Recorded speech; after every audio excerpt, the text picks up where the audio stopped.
Salut les ninjas. Aujourd'hui, on va parler de sujet explosif, la guerre silencieuse que mène le gouvernement français contre tout ce qui vient de Chine. Pas une guerre militaire, pas une guerre diplomatique, non, une guerre économique, commerciale, et surtout une guerre qui touche directement votre portefeuille. Temu, Shein, AliExpress, TikTok Shop, ces plateformes sont devenues la bouée de sauvetage pour de millions de Français qui n'ont plus les moyens d'acheter au prix fort. Et que fait l'État? Il les attaque, il les surtaxe, il tente de les bannir.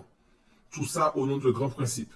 Pendant que paradoxalement, on demande aux citoyens d'acheter français, alors qu'on les blesse financièrement avec des impôts, taxes, hausses de prix et perte de pouvoir d'achat. Aujourd'hui, on va décortiquer cette guerre commerciale qui ne dit pas son nom. Qui perd vraiment? La Chine ou vous? Depuis quelques mois, le gouvernement multiplie les attaques contre les géants chinois. Interdiction, enquête, menaces de blocage, taxation renforcée, contrôle douanier ciblé, campagne publique alarmiste. Officiellement, c'est pour lutter contre la concurrence déloyale, la désinformation, les produits non conformes, la protection des commerçants français. Mais soyons honnêtes 2 minutes. Cette guerre n'a pas pour objectif principal de protéger le citoyen. Elle a pour but de protéger un modèle économique qui ne tient plus debout et d'empêcher les Français de contourner un système devenu trop cher. Cette politique n'empêche pas la Chine de vendre. Elle empêche nous, les consommateurs, d'acheter au prix que nous pouvons payer réellement. C'est ça la réalité. Temu, Shein, AliExpress, ce ne sont pas juste des sites, ce sont des solutions, des alternatives vitales pour des millions de Français. Quand un vêtement coûte 12 € chez une grande marque et 3 € chez Shein, quand un accessoire coûte 20 € en magasin et 2 € sur Temu, quand tu es étudiant, allocataire ou juste au SMIC, le choix est vite fait. Ces plateformes permettent de se vêtir, d'équiper sa maison, d'acheter pour les enfants, d'offrir des cadeaux, de réparer sans se ruiner. Et l'État, au lieu de s'attaquer aux causes du problème, pouvoir d'achat qui s'effondre, fiscalité écrasante, prix français trop élevé, il s'en prend aux solutions trouvées par les citoyens. On ne punit pas la Chine, on punit le Français qui cherche à survivre. Et voilà le grand paradoxe. On nous demande d'acheter français pendant que l'État vide nos poches. Le Made in France n'est pas le problème, il est même nécessaire. Mais il est devenu un argument moral utilisé pour culpabiliser les consommateurs qui achètent ailleurs. Sauf qu'un produit français coûte de 2 à 5 fois plus cher. Pas parce que les Français ne travaillent pas bien, parce que les charges, taxes, normes et coûts de production explosent.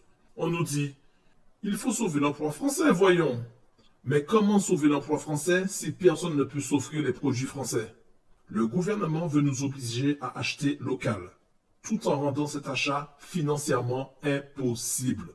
C'est la double peine. Et c'est aussi ce qui alimente cette guerre contre la Chine. Supprimer l'alternative moins chère pour forcer l'achat patriotique. Cette guerre commerciale a des effets directs et c'est nous qui les prenons en pleine figure. Moins de choix, prix plus élevé, restrictions sur les plateformes, allongement des délais, produits bloqués en douane, risque de surtaxe à l'import, possibilité future de bannissement de certaines apps et j'en passe. Le gouvernement ne fait pas la guerre à la Chine vaudra toujours ailleurs. Le gouvernement fait la guerre à nos alternatives, à notre pouvoir d'achat, à notre liberté de consommer. C'est une stratégie simple. Si tout ce qui est moins cher disparaît, il ne reste plus que ce qui est cher. Et là, nous n'avons plus le choix. Cette guerre commerciale ne sauvera pas la France. Elle ne fera pas baisser les prix. Elle n'améliorera pas le Made in France. Elle ne punira pas la Chine. Ce qu'elle fera en revanche, elle fragilisera les plus modestes. Elle supprimera les options abordables. Elle augmentera le coût de la vie. Elle vous culpabilisera si vous ne payez pas plus cher. Alors, maintenant, j'aimerais savoir, est-ce que vous achetez sur Temu ou Shein? Est-ce que vous pensez que le gouvernement doit vous dire où acheter?